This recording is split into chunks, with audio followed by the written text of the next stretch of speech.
Nancy DeMoss Wolgemuth diz que toda mãe precisa estar transbordando do amor de Deus. Se você negligenciar seu relacionamento com o Senhor, e eu sei que você sabe disso, você corre um grande risco do seu amor pelos seus filhos ficar enfraquecido, porque Cristo é a fonte do amor. Se você não está permitindo que Ele seja a sua fonte de amor, então você pode chegar ao ponto de o seu amor se esgotar. Você pode continuar a fazer de conta que está tudo bem, muitas vezes por pura força de vontade e determinação, mas não será capaz de fazer isso com alegria e paz se não estiver conectada à videira, de onde obtém a verdadeira vida. Este é o Aviva Nossos Corações com Nancy DeMoss Wolgemuth, autora de Mulheres Atraentes Adornadas por Cristo, na voz de Renata Santos. A Bíblia é um livro prático. Nossas ouvintes têm descoberto como um trecho de Tito pode transformar seus casamentos e a orientá-las na criação de filhos. Se você perdeu alguma parte da nossa série Adornadas Vivendo Tito 2 de 1 a 5, você pode ouvir os programas anteriores no nosso site www.avivanossoscorações.com. Estamos falando sobre as mulheres aprenderem a amar seus filhos. Quero fazer um pequeno desvio hoje para outro trecho das Escrituras. Temos meditado em Tito, capítulo 2, por algumas semanas. Gostaria de chamar a sua atenção hoje para 1 Tessalonicenses, capítulo 2. Vamos analisar os primeiros 12 versículos desse trecho. Um dia adoraria fazer uma série inteira sobre este trecho, mas hoje quero apenas dar uma visão geral de um trecho que não é especificamente sobre criação de filhos, mas que acredito conter muitos princípios práticos que podem ser aplicados neste contexto. Paulo estava escrevendo para os crentes da igreja em Tessalônica, da qual ele participou no processo de plantação.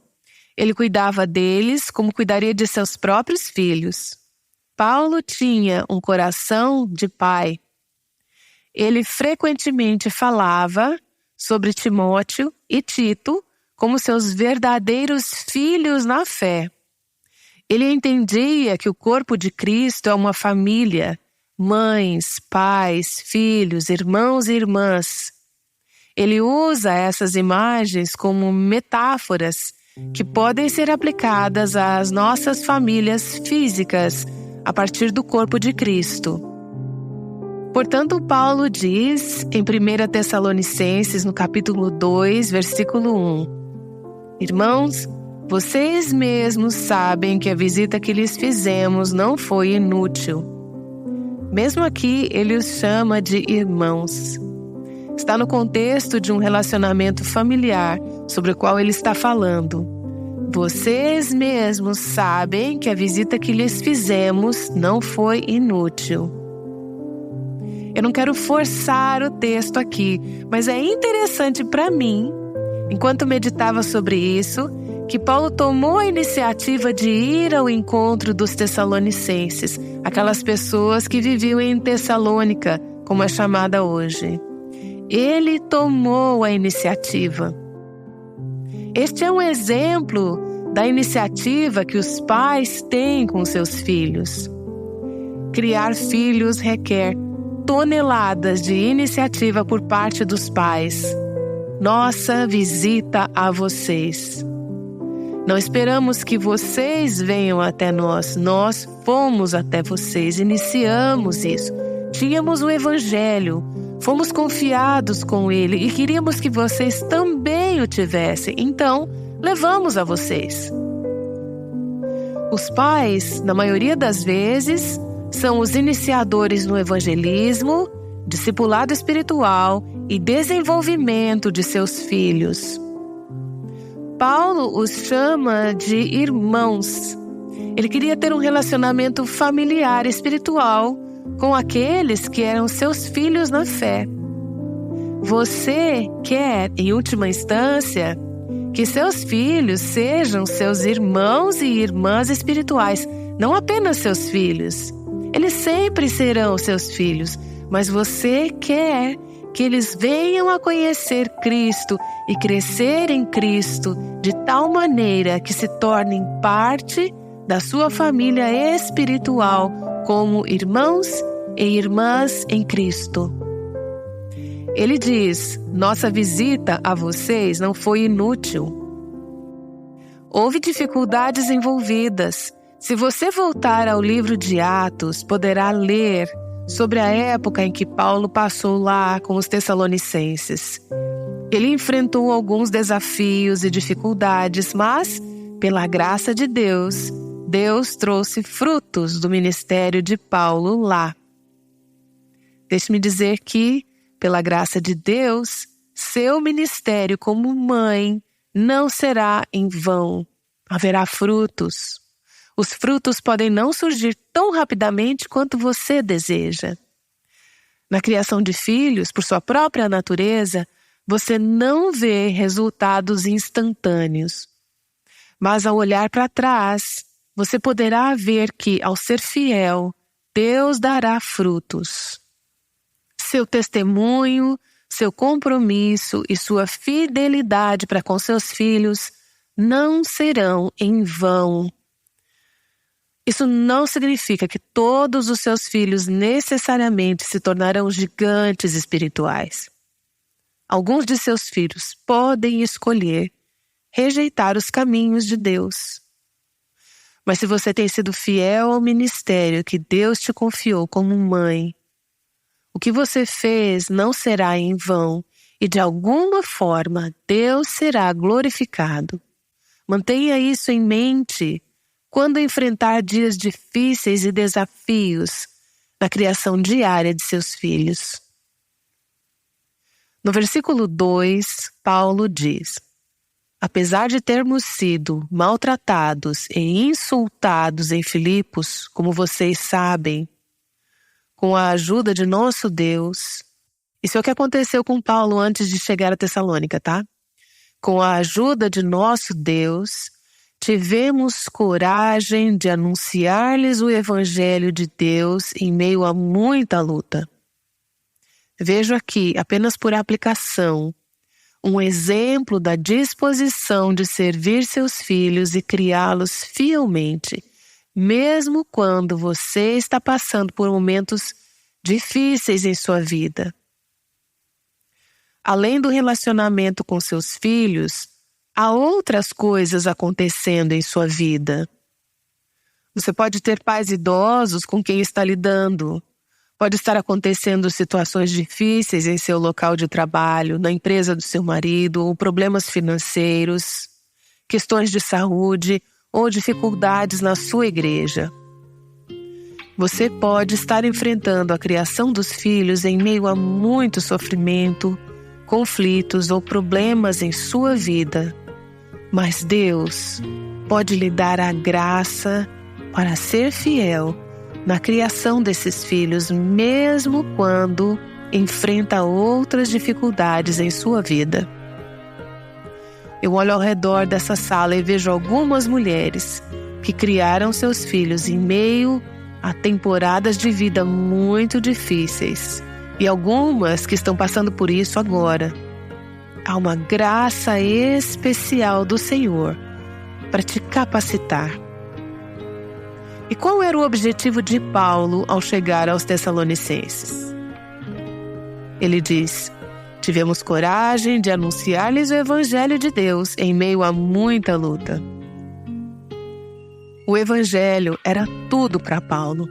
Era por isso que ele vivia, respirava, comia, dormia, ia, sofria, era maltratado e enfrentava dificuldades para que as pessoas pudessem conhecer o Evangelho de Jesus Cristo.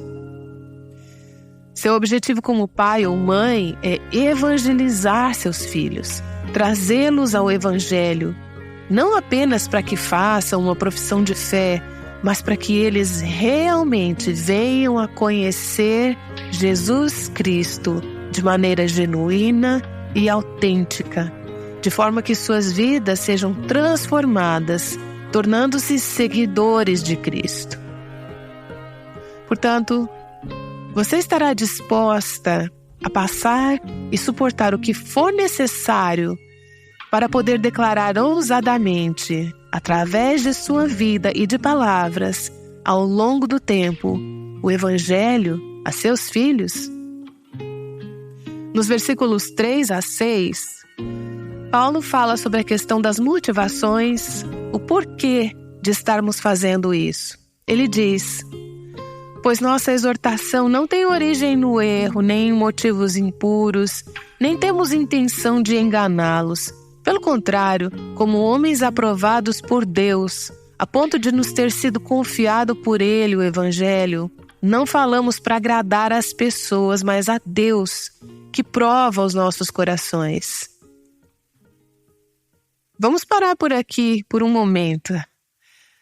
Você já se viu como mãe, escrava do temor aos homens, preocupada com o que os outros pensam sobre você como mãe?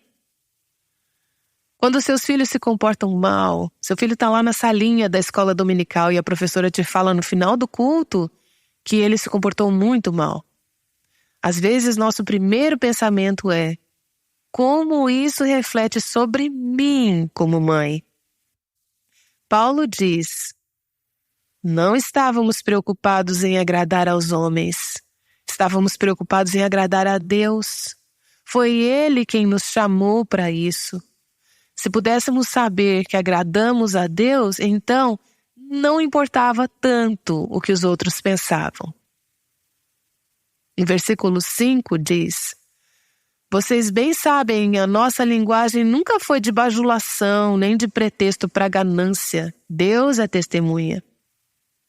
Ele está dizendo: não fizemos isso para obter algo em benefício próprio.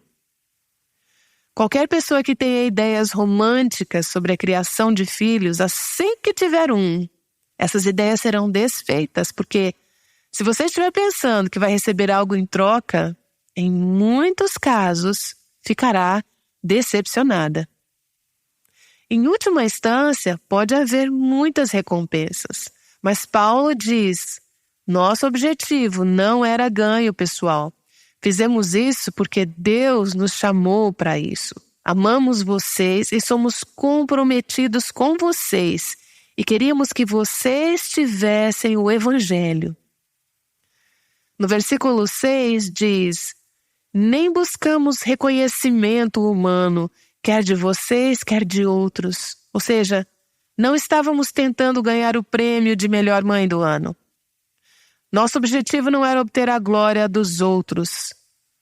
Embora, como apóstolos de Cristo, pudéssemos ter sido um peso, mas, versículo 7, e eu amo esse parágrafo, mas tornamo-nos bondosos entre vocês, como uma mãe que cuida dos próprios filhos.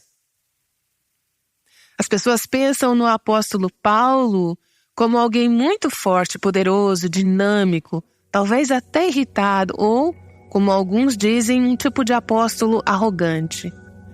Nunca usei essas palavras, mas já o ouvi ser descrito desta forma. Qual a imagem que o apóstolo Paulo usa para descrever-se? A de uma mãe que está acariciando os próprios filhos. Existe alguma imagem mais terna? Tenho a honra de ter um jovem casal passando um tempo na minha casa nesse momento. Eles têm um bebezinho e de vez em quando entro no quarto e lá está Sarah amamentando a pequena Caitlin. É uma imagem preciosa.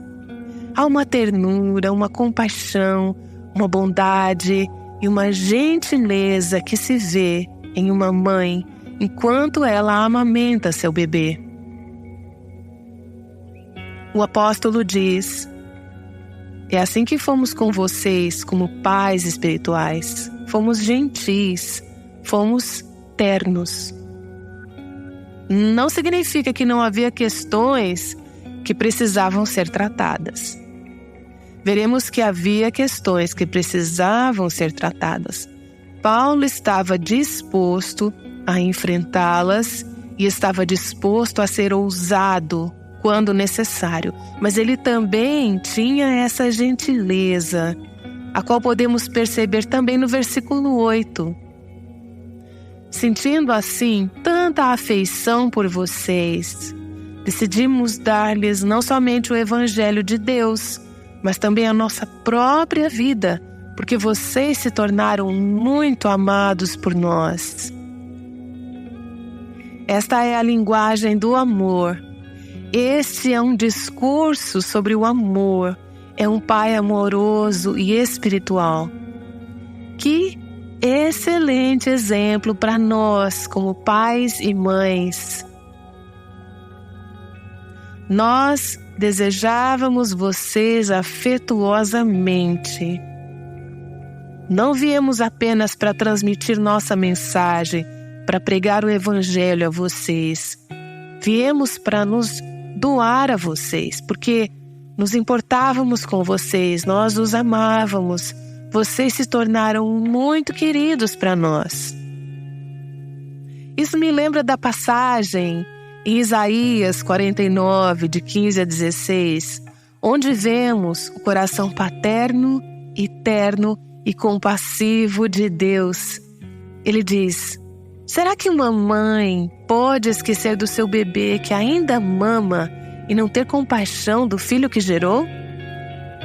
Embora ela possa se esquecer, eu não me esquecerei de você. Veja, eu gravei você nas palmas das minhas mãos. Seus muros estão sempre diante de mim. Esse é o coração de um pai. Ou o Salmo 103, versículos 13 e 14, que diz: como um pai tem compaixão de seus filhos, assim o Senhor tem compaixão dos que o temem, pois Ele sabe do que fomos formados e lembra-se de que somos pó. Ele é um Deus gentil. Então Paulo estava dizendo: nós não apenas compartilhamos palavras com vocês, mas compartilhamos nossas vidas com vocês.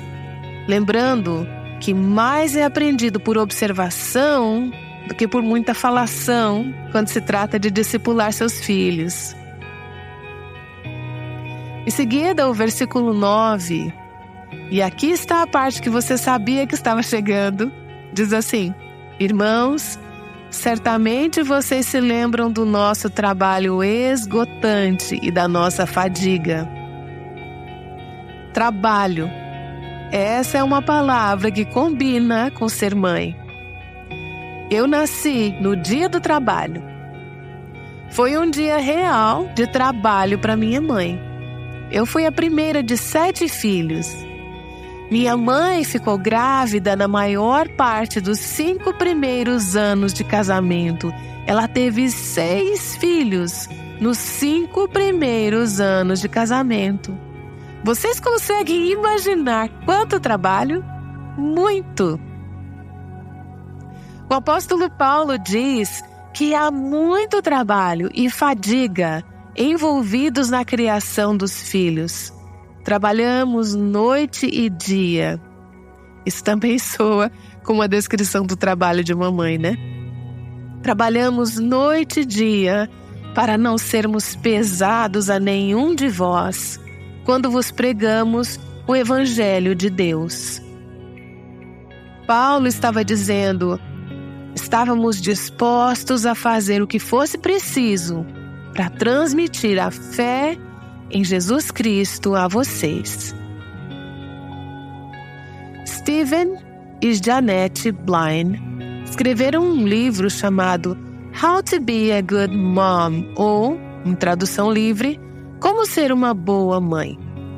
Eu vou ler um parágrafo desse livro.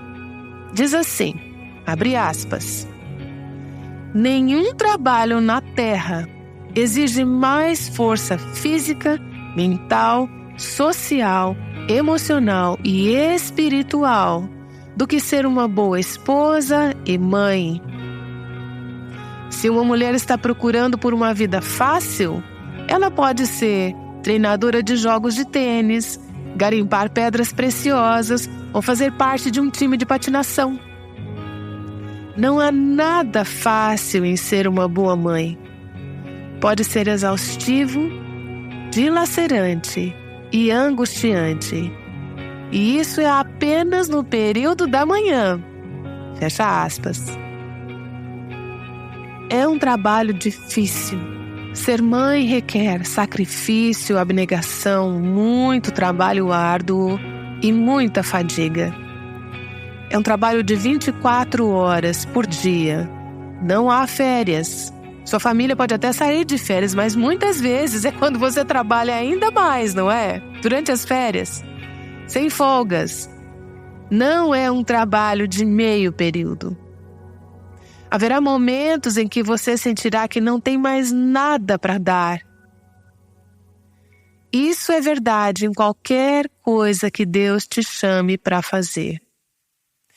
Eu tenho um papel de mãe espiritual aqui no Aviva Nossos Corações. E há dias em que o trabalho e a fadiga são dia e noite e em que sinto que não tenho mais nada para dar. Isso faz parte da sua vocação. Mas também é uma parte para a qual Deus pode dar graça. Já vi algumas mães e pensei, como você consegue lidar com os seus afazeres com tão pouco sono? Veja, eu não estou dizendo que você deve abusar do seu corpo. Acredito que existem algumas maneiras práticas de descansar quando necessário. Mas há algumas épocas em que você simplesmente não terá uma noite inteira de sono. Noite após noite após noite. Se esta é a fase da vida em que você se encontra, então Ele pode te dar uma graça extra para suportar isso. Ao servir, lembre-se de que as recompensas podem não vir da cultura e nem mesmo de seus filhos a curto prazo. Mas Deus vê. Ele conhece o seu trabalho. Ele conhece a sua fadiga. Deus é quem lhe dará a recompensa. Enquanto você está servindo dessa forma, com essa fadiga e trabalho de dia e noite como mãe, você precisa permanecer conectada ao Senhor. Se quiser ter a força, a graça e alegrias vindas do Senhor para servir a sua família. Se você negligenciar o seu relacionamento com o Senhor, e eu sei que você sabe disso, você corre um grande risco do seu amor pelos seus filhos ficar enfraquecido, porque Cristo é a fonte do amor. Se você não está permitindo que Ele seja a sua fonte de amor, então você pode chegar ao ponto do seu amor esgotar. Você pode continuar a fazer de conta que está tudo bem, muitas vezes por pura força de vontade e determinação. Mas você não será capaz de fazê-lo com alegria e paz se não estiver conectada à videira de onde você obtém a verdadeira vida. 1 Tessalonicenses capítulo 2, versículo 10 diz: tanto vocês como Deus são testemunhas de como nos portamos de maneira santa, justa e irrepreensível entre vocês, os que creem. Que versículo! Isso trata da importância de uma mensagem de vida, de viver, modelar para seus filhos as coisas que você quer que eles acreditem e adotem. Não é suficiente apenas compartilhar o Evangelho com eles, mas é importante que eles possam olhar para a sua vida e ver uma vida que é santa, justa e irrepreensível em seu comportamento. Isso não significa que você precisa ser perfeita. Eu sei que ficaram aliviadas agora, porque afinal de contas, quem é perfeita? Mas isso significa que você precisa ser humilde. Significa que quando você cometer erros, precisa ser honesta e humilde o suficiente para dizer: errei. Tive o privilégio de entrevistar por telefone uma garotinha de 10 anos chamada Ana, que escreveu para o nosso ministério. No final da ligação, perguntei se havia algo que ela gostaria de me dizer sobre a sua mãe. Uma das primeiras coisas que Ana disse foi: isso não acontece com muita frequência, mas quando minha mãe faz algo errado, ela é rápida em dizer: você me perdoa? Aquela garotinha de 10 anos não ficou impactada pelo fato da sua mãe ter errado tanto quanto pelo fato de a mãe ter sido capaz de se humilhar e buscar o perdão. Versículos 11 e 12 diz assim: pois vocês sabem que tratamos cada um como um pai trata seus filhos, exortando, consolando e dando testemunho para que vocês vivam de maneira digna de Deus, que os chamou para o seu reino e glória. Portanto, há momentos em que você é terna e gentil quando está segurando aquele bebê. São os momentos de baixo confronto, quando você está investindo na vida daquela criança e há intimidade e alegria na relação. Mas há momentos em que você precisa dizer coisas difíceis. Há momentos em que você precisa ser direta, que precisa exortar, encorajar e instruir seus filhos a viver de maneira digna de Deus. Matthew Henry, em seu comentário sobre o capítulo 2 de Tito, diz o seguinte sobre o amor dos pais pelos filhos. Abra aspas. Este não é um amor tolo que os mima no mal, negligencia a devida repreensão e correção quando necessário, mas sim um amor cristão regular, que se manifesta em sua piedosa educação cristã, formando suas vidas e maneiras corretamente, cuidando de suas almas, bem como de seus corpos, de seu bem-estar espiritual, assim como o temporal, e dando prioridade ao primeiro.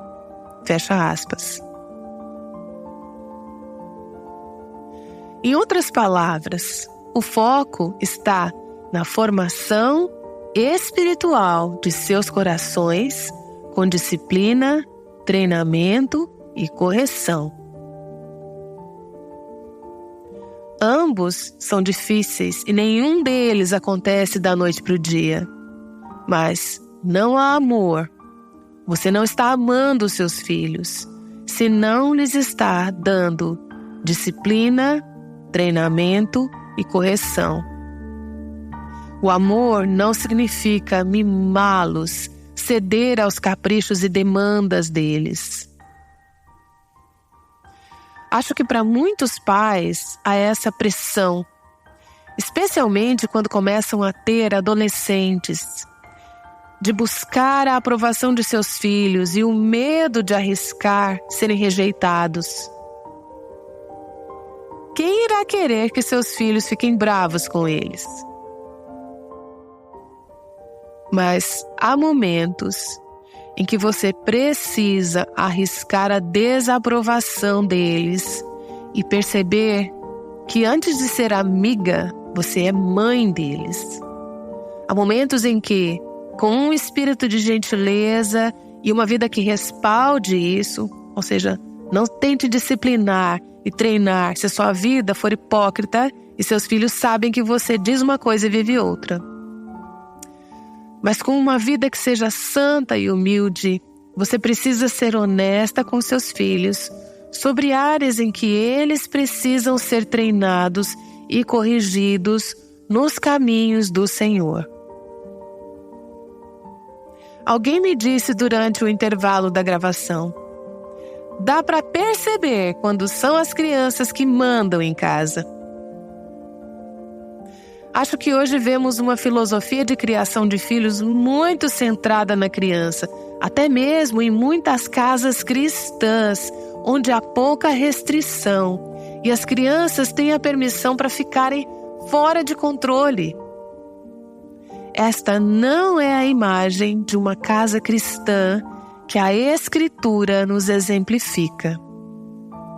De fato, Provérbios 13:24 nos diz: quem se nega a castigar seu filho, não o ama.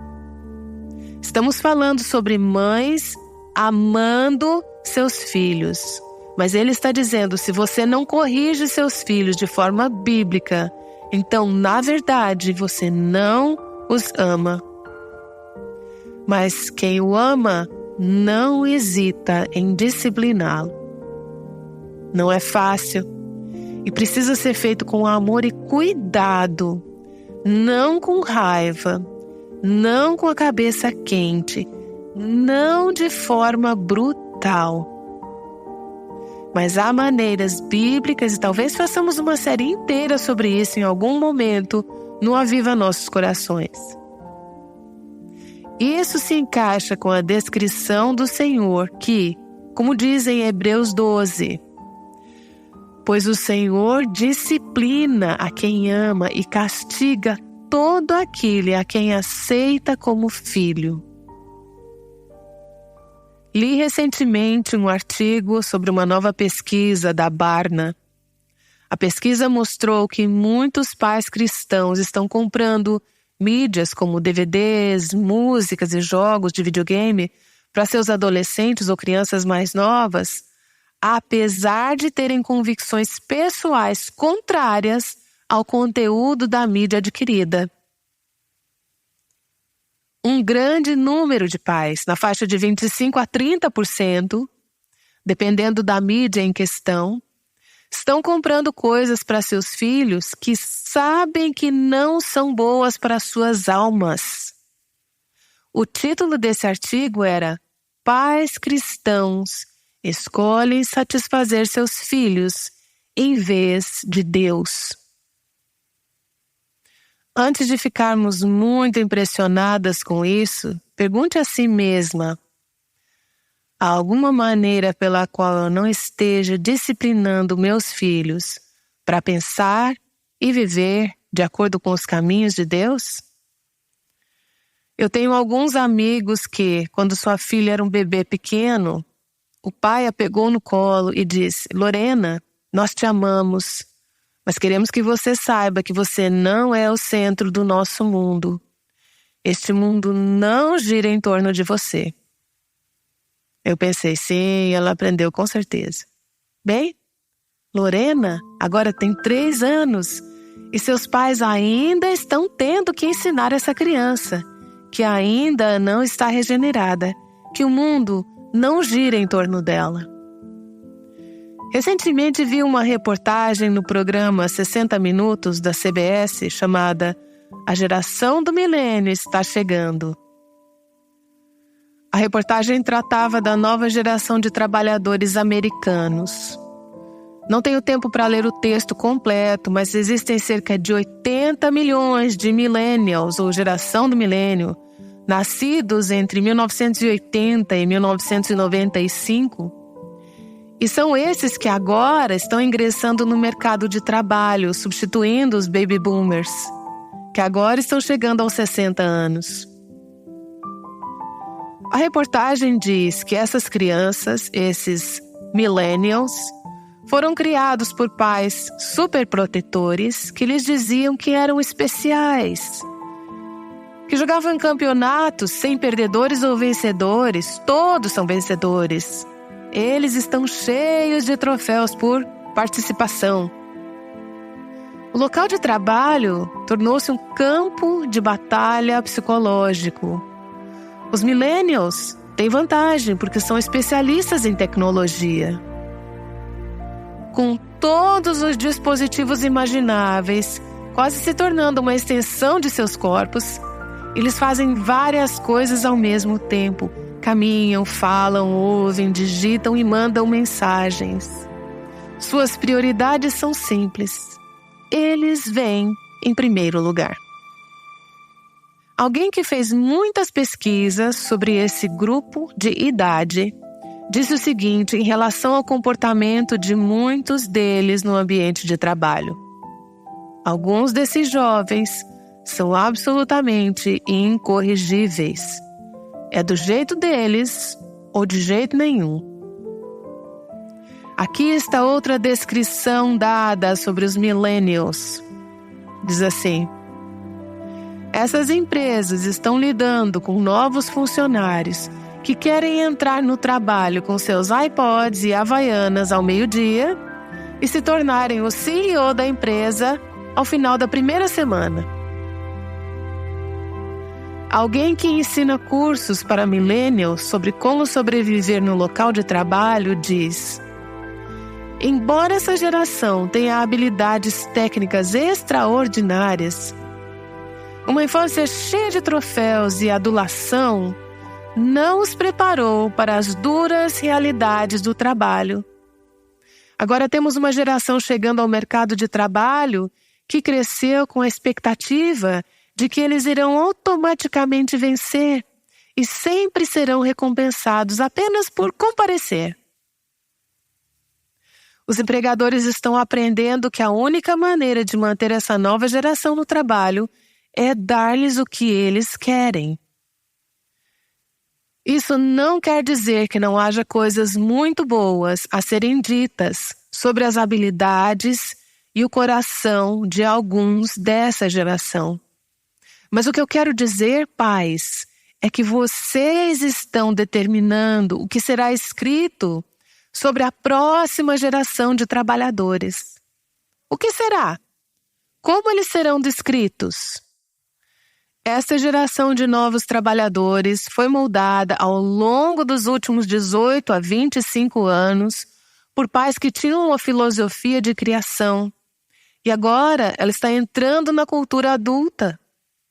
Então, o que você está fazendo agora com seus filhos, a maneira como você está educando, disciplinando, treinando, corrigindo, encorajando e amando com sabedoria, terá um impacto não apenas em você e seus filhos, mas em toda a cultura na próxima geração.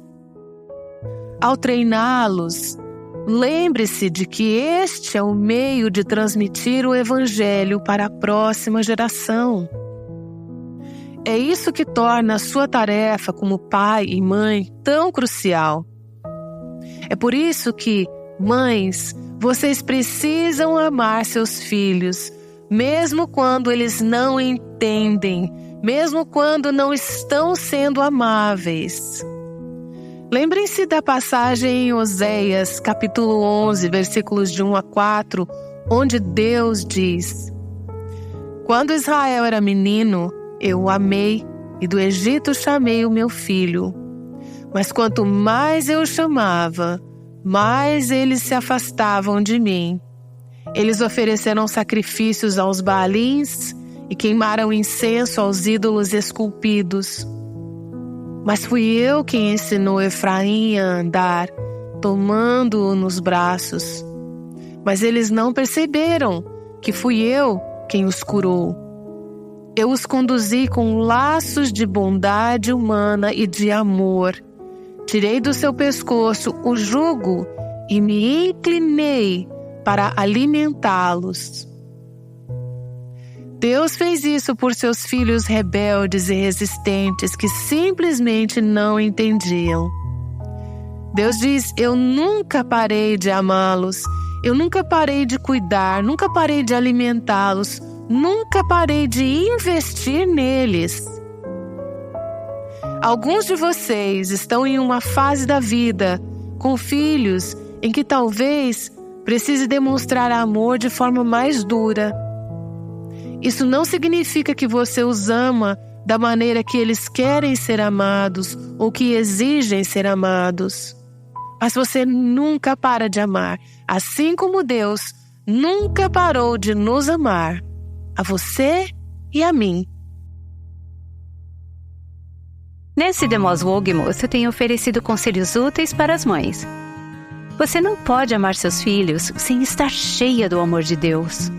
Isso é verdade para todos os aspectos da feminilidade bíblica. Em qualquer papel que Deus a tenha chamado a desempenhar, em qualquer fase da vida, você precisa da visão e da força de Deus em sua vida. Nos acompanhe no próximo episódio de Adornadas Vivendo Tito 2, de 1 a 5, onde Nancy tem nos levado a uma análise profunda de tópicos como amar nosso marido, amar nossos filhos, investir na vida de outras mulheres e desenvolver um caráter sábio e piedoso. Caso tenha perdido algum episódio anterior, acesse nosso site www.avivanossoscorações e até o próximo. O Aviva Nossos Corações, com Nancy DeMoss Wolgemuth, chama mulheres à liberdade, à plenitude e à abundância em Cristo.